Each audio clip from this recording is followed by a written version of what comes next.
Imaginez une gamine qui naît dans la misère la plus totale et qui va devenir l'une des femmes les plus redoutées, mais aussi les plus controversées de toute l'histoire moderne de l'Inde. Son nom, Phulan Devi. Son histoire est tellement dingue qu'on dirait une légende, et c'est justement cette histoire qu'on va décortiquer aujourd'hui.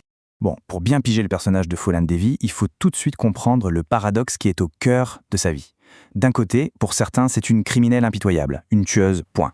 Et de l'autre, pour d'autres, c'est une héroïne, une icône de la rébellion contre un système social hyper injuste.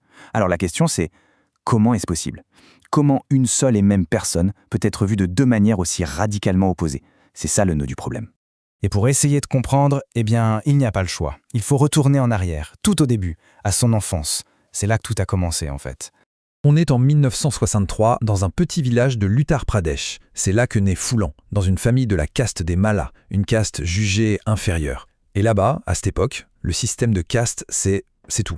Ça décide de ta vie avant même que tu sois né. Très jeune, elle se heurte déjà à l'injustice, notamment quand des membres de sa famille, plus riches, essayent de piquer le petit bout de terrain familial. Sauf que, la petite Phulan, elle n'est pas du genre à se laisser faire. Pas du tout. Elle se bat, elle rouspète. On sent déjà qu'il y a en elle cet esprit de rébellion, cette étincelle. Et puis, à 11 ans seulement, sa vie bascule, et de la pire des manières. On la marie de force à un homme bien plus vieux qu'elle. Et ce mariage, c'est un cauchemar. C'est violent, c'est abusif, c'est vraiment le traumatisme qui va briser son enfance. Elle finit par s'enfuir de ce mariage forcé, elle retourne dans son village. Elle cherche de l'aide, du soutien, mais au lieu de ça, elle est rejetée, complètement, par les siens. Et là, c'est le début d'une vraie descente aux enfers qui va la conduire tout droit vers la criminalité et vers les fameux ravins de Chambal. Alors, les ravins de Chambal, à cette époque, ça rime avec un mot, dacoit. Et c'est super important de comprendre ce que c'est. Ce ne sont pas juste des bandits de grand chemin, non. C'est bien plus que ça. Ce sont des gangs super organisés, armés jusqu'aux dents, qui vivent en dehors des lois depuis des centaines d'années. C'est un peu un pouvoir parallèle, là où le gouvernement n'a pas vraiment son mot à dire. Et c'est justement un de ces gangs qui va enlever Phulan Devi. La question c'est comment on passe de victime kidnappée à chef de gang ? Regardons ce qui s'est passé. Au début, elle est prisonnière, mais le chef du gang, un certain Vikram Malla, la prend sous son aile. Il la protège, il lui apprend à manier les armes, à survivre, mais bon, la violence appelle la violence. Vikram se fait tuer par un gang concurrent. Et là, c'est le drame. Phulan est capturée par ses rivaux, et ce qu'ils lui font subir, c'est juste atroce. Quand elle arrive enfin à s'échapper, elle n'est plus la même. C'est fini le temps de la victime. Quelque chose s'est cassé. Maintenant, c'est elle qui va prendre les rênes. Et c'est exactement ce qu'elle fait. Elle monte son propre gang. Elle devient la chef. Et sa réputation commence à grandir, à faire peur. Et qui sont ses cibles ? C'est simple. Les grands propriétaires terriens, les membres des castes supérieures, bref, tous ceux qui pour elle représentent l'injustice qui a pourri sa vie. Ce qui est fou, c'est que sa légende, ce n'est pas seulement elle qui l'a construit. Les médias jouent un rôle énorme. Faut se remettre dans le contexte.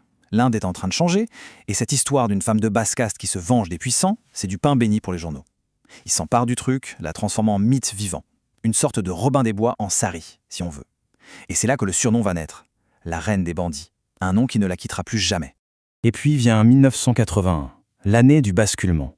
L'événement qui va la propulser de légende locale à nom connu dans toute l'Inde. Pour le meilleur, et surtout pour le pire. Je parle bien sûr du massacre du village de Bemai. Et là, encore une fois, on a les deux faces de la même pièce. D'un côté, pour la police, pour une partie de l'Inde, c'est une tuerie abominable. L'exécution de sang-froid d'une vingtaine d'hommes. Mais de l'autre, pour tous ses soutiens, c'est la vengeance suprême. La revanche contre ceux qui l'avaient humilié et violenté. Et contre tout un système qui protège les coupables. C'est cet événement qui va vraiment sceller sa réputation, pour toujours controversée. Après le massacre de Bemai, évidemment, elle devient l'ennemi public numéro 1, la femme la plus recherchée de toute l'Inde. Une chasse à l'homme gigantesque est organisée. On pourrait croire que l'histoire s'arrête là, mais non. Avec Phulan Devi, il y a toujours un rebondissement. En 1983, à la surprise générale, elle décide de se rendre. Et sa reddition, c'est pas un truc discret, c'est un véritable show médiatique avec des milliers de spectateurs. Après ça, c'est la prison. 11 ans. 11 longues années derrière les barreaux et sans même avoir de procès. Et puis, en 1994, coup de théâtre. Les charges contre elle sont abandonnées. Elle est libre. Et c'est là que l'histoire prend un tournant complètement fou. Elle se lance en politique. Imaginez un peu le tableau, c'est juste incroyable. D'un côté, on a la bandite des ravins de Chambal, la hors-la-loi, et de l'autre, on a la députée assise au Parlement à New Delhi. Son élection, ça montre à quel point une partie de l'Inde ne faisait plus du tout confiance à la justice traditionnelle, à l'establishment. C'est une trajectoire. Ouais, y a pas d'autre mot, c'est stupéfiant. Une fois élue députée, elle se sert de sa nouvelle position pour défendre les pauvres, les opprimés. C'est son combat. Mais son passé ne la lâche pas. On n'efface pas une vie de violence comme ça. Et ironiquement, ce cycle de violence qui a défini toute son existence va finir par la rattraper. En 2001, Phoolan Devi est abattue, en pleine rue, devant chez elle à New Delhi. Et sa mort, loin de clore le débat, va le raviver de plus belle. Pour des millions d'Indiens des basses castes, elle reste une héroïne, un symbole d'espoir et de résistance, intouchable. Mais pour ses détracteurs, le verdict est simple. C'était une criminelle, point final, qui n'a jamais vraiment payé pour ses crimes. Aujourd'hui encore, son fantôme continue de diviser le pays. Alors, au bout du compte, on en pense quoi? Qui était vraiment Phoolan Devi? La réponse, évidemment, elle n'est pas simple du tout. Est-ce que c'était une criminelle pure et dure, un produit de la violence, une victime qui a réagi aux horreurs qu'on lui a fait subir, ou alors une vraie rebelle, une révolutionnaire qui a pris les armes parce que le système ne lui laissait pas d'autre choix? La vérité, c'est qu'elle était sans doute un peu de tout ça à la fois.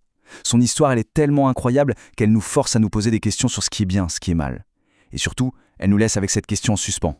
Qu'est-ce que ça veut dire la justice, quand le système lui-même est profondément injuste?